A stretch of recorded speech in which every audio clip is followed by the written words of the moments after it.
Approach, Guardian. I have an awoken tale to tell you. One my brother recited to our people's children quite often. Long ago, great kestrels roamed the sky.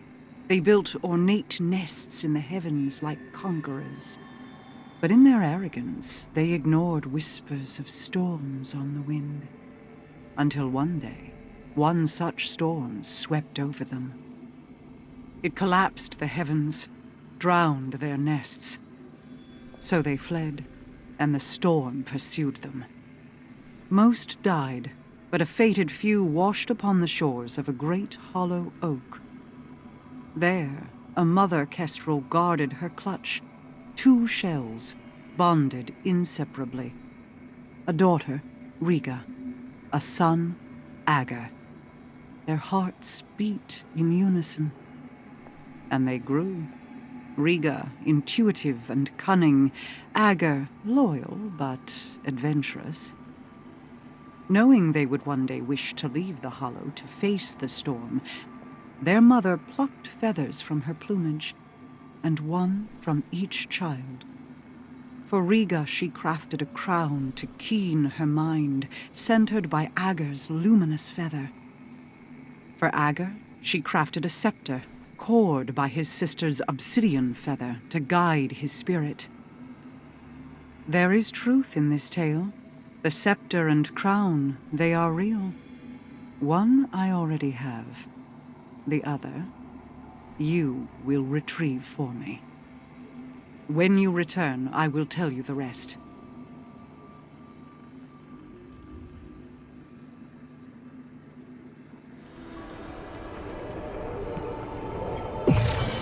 This is the gatehouse. It leads to many places.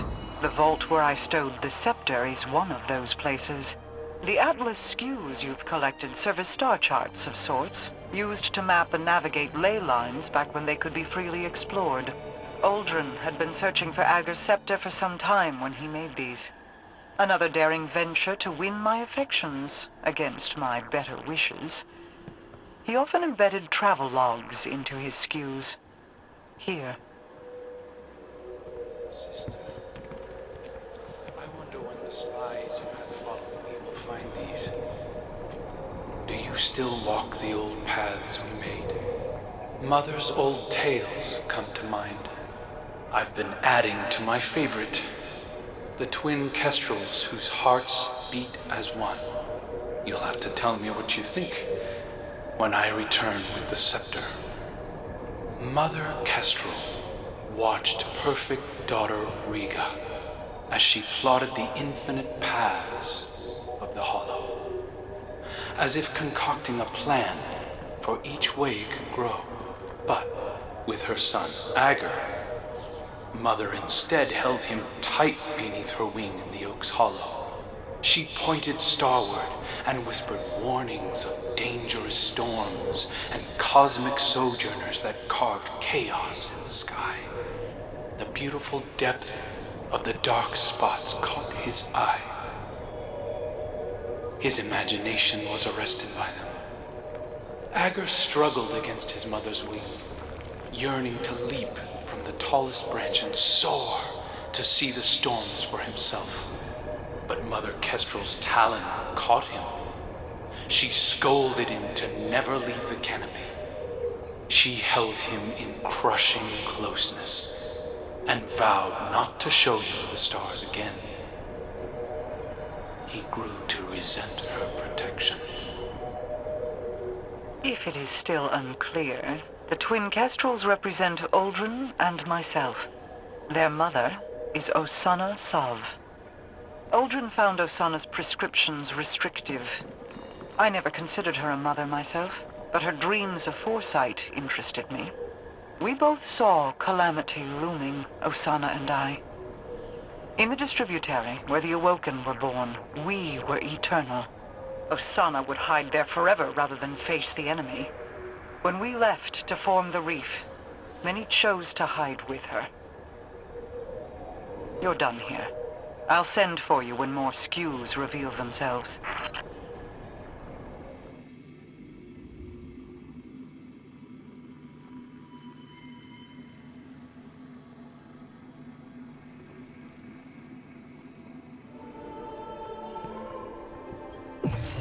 Twin kestrels darted through the gaps between branches.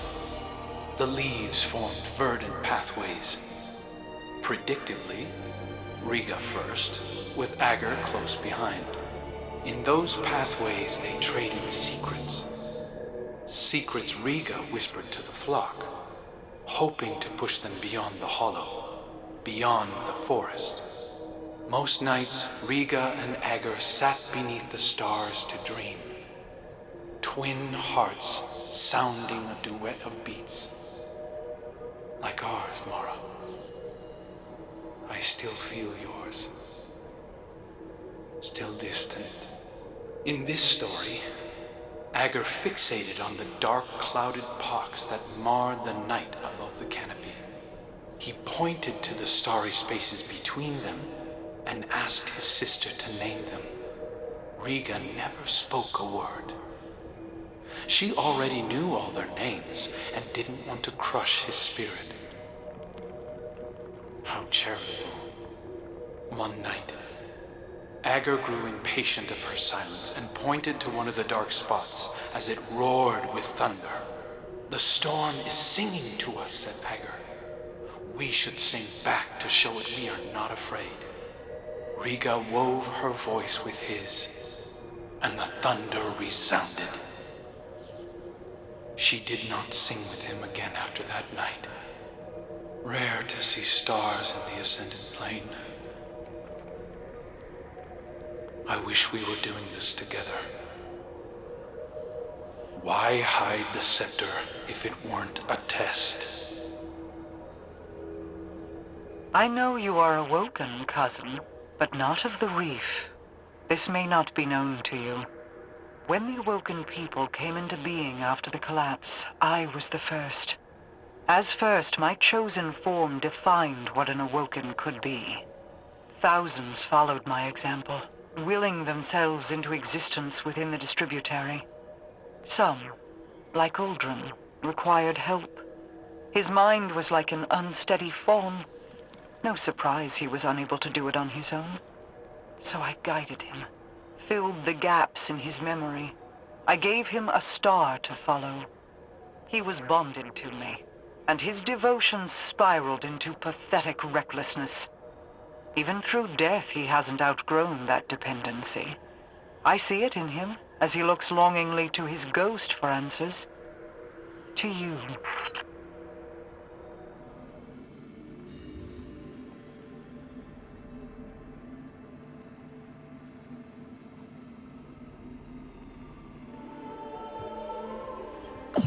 Riga worried their song had attracted the storm's attention and made plans for the flock to leave the hollow.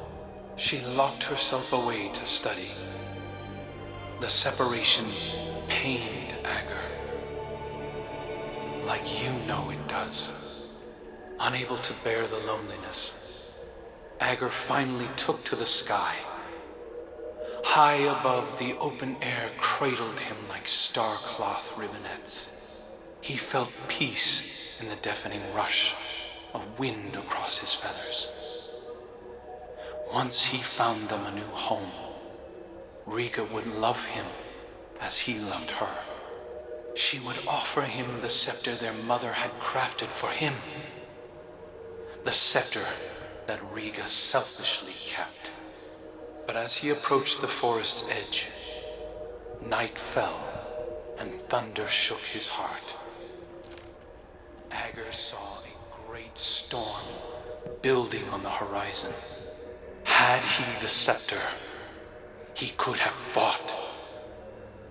Instead, he listened, straining through the thunder for the faint, secondary beat of Riga's twin heart. Through lightning and chaos, he followed it home. Ager told Riga of the storm, the forest's edge, and the gleaming bulbs of starlight clashing overhead. She didn't scold him or tell Mother Kestrel. She listened and heard the possibility in his tale. Gratitude. Imagine that. In another life, I'd have appointed Aldrin Dominion of the Reef's borderlands, to expand and connect the kingdom under my reign, Ager's scepter in hand. He would have used it to open doors and challenge foes best left alone.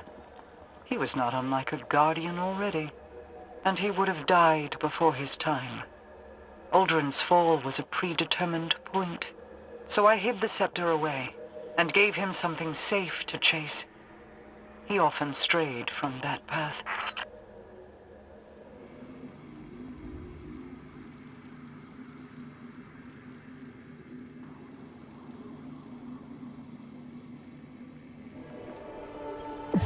Ager, much loved by the flock, convinced a great many to fly with the twins when they left the Hollow. He knelt before Riga and presented the crown of feathers their mother had crafted for her, and waited for her to respond in kind. She rose as queen, but did not gift Ager the scepter. His scepter. Despite everything, she still said he wasn't ready. It was a test of his will, right? His devotion. One he would not fail. For he was patient. So patient. Together the twins led the flock away from the oak's hollow, to carve new nests in distant boughs beyond the forest's edge.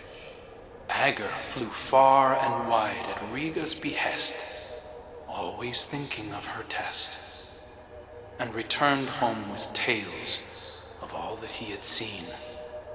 Dark clouds surrounded them. Fires burned within trees, split by thunderous bolts. His twin kept his words close.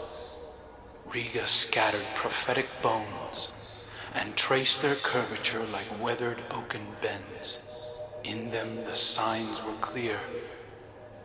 A great storm did indeed approach, they in its path, and so they prepared themselves for war. I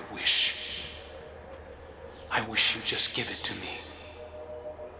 I could use it to help us face what we both know is coming. It doesn't even belong to you. This coming storm he speaks of was the flashpoint. The battle of Saturn against the Taken King. It was the shift from stability into dissonance. I failed to shape Aldrin in accordance with my goals, but if I were to take all that he was and reveal that past to him now, would he be my brother? Or is it only his echoes that remain? I see many of those same beginnings leading now to different ends. Tell me, would you be so forgiving if Crow carried more of Aldrin with him? Would you still accept him?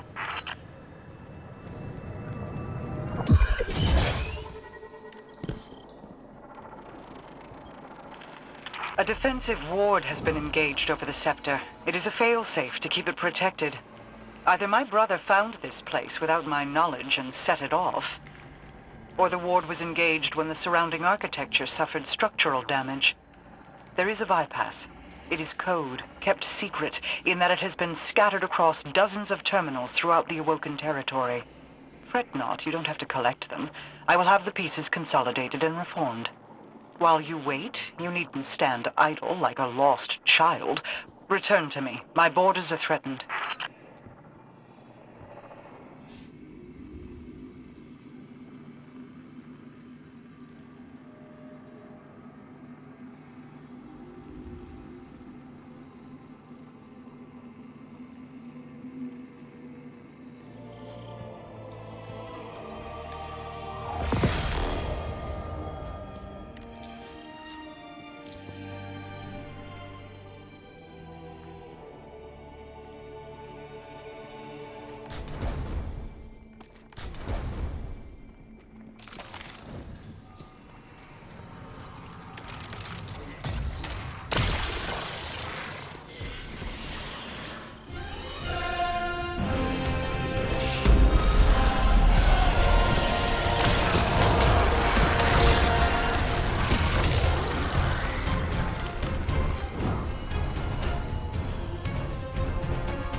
Zivu-Arath's subordinate came to my doorstep as a thief.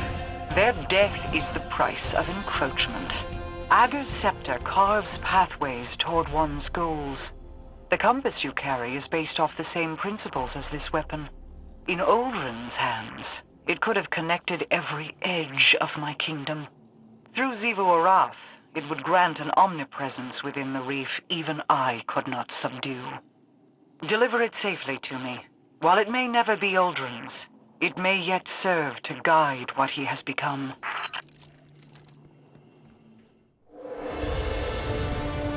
So you wish to hear the rest of my brother's story? Fine. I will oblige you.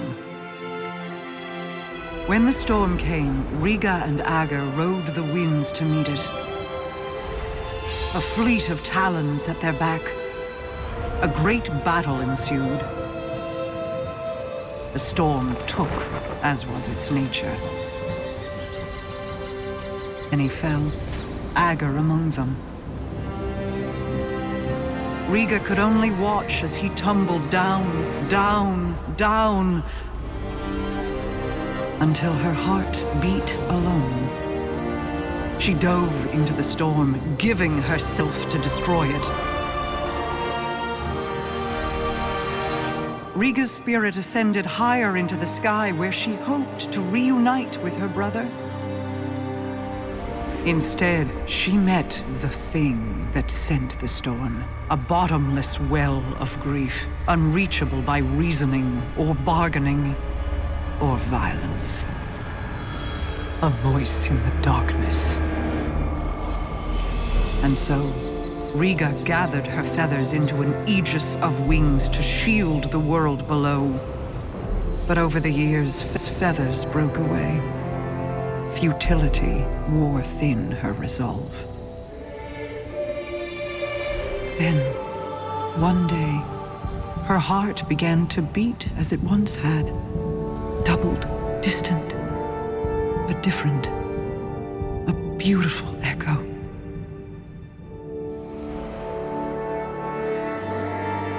Hope called her home.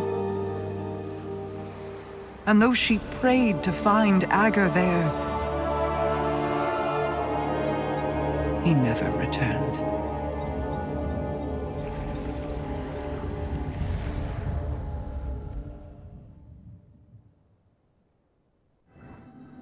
I still feel Uldren's heartbeat somewhere out there. When your crow first stood in my halls, I saw an ember of my Uldren burning in his breast. Curiosity, and a sibling fondness, told me I could stoke that ember. I hope it is not a lie. I hope he is more than the last ebb of hot ash from a long dead flame. Many of his faults were not of his own making. Uldren's decisions were his, of course, but driven by whips in the hands of others. Myself included. I will have to offer him more than an old story of an empty promise if I wish to see that ember burn again. This is the path I led Uldren down. If certain actors had kept to their roles, I would have wielded Uldrensalv, Light-Bearer. But even Marasalv cannot control everyone. I celebrate his resurrection in the light, but I detest seeing my brother rewritten, his greater self sloughed away and swept into the cellar. There is still good to draw from who he was. Don't squander it. He needs a star to guide him. Uldren or Crow, they are the same in that regard. Ager's scepter is yours, then, both its burden and the freedom it can provide. Be careful with it, Guardian. He is prone to devotion.